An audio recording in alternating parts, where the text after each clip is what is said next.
后来继续来看新北市的万里有一栋透天厝，75岁厝主伫咧家己的厝内，互虎头蜂叮着，人昏迷，无呼吸心跳，赶紧叫救护车送病院抢救，才救回一条命。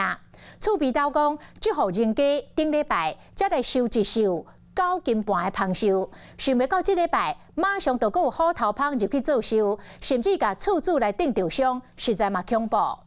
猎蜂的专家讲，真有可能是当时这个蜂箱收了无够清气，才会够引来着虎头蜂来做收。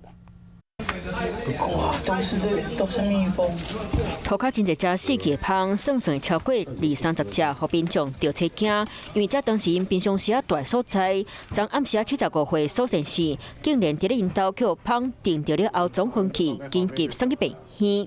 刚刚以后讲话讲伊叫蜂骨掉啦，叫我摕一罐那个蜂棉露甲抹啦，我迄未抹去，迄抹到你喙下要哪抹，叫我安尼昏去啊！代志就发生伫咧新北市万里区一栋透天厝，厝内3楼铁片厝顶看到蜂做烧的粉车，苏先生送去病院已经断开，不过好哩加在人尾啊有成功给救回来。我们人员协助住户将蜂窝拆除。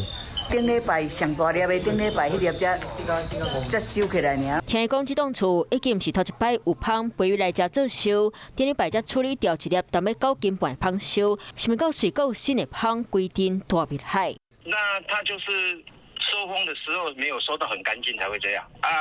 而且我们专门捕蜂达人是，我们有收蜂，还有那个。有给它扑杀掉。厝内有蜂箱真可怕，加在厝主有甲命保掉花，嘛提醒民众拄到这个情形，一定拢要请专家处理，较袂蜂箱无处理清气，随时有性命危险。Hello， 我是林明瑞，想要抢先掌握最及时的新闻资讯吗？赶快订阅、按赞、开启小铃铛，锁定我们华视新闻的 YouTube 频道。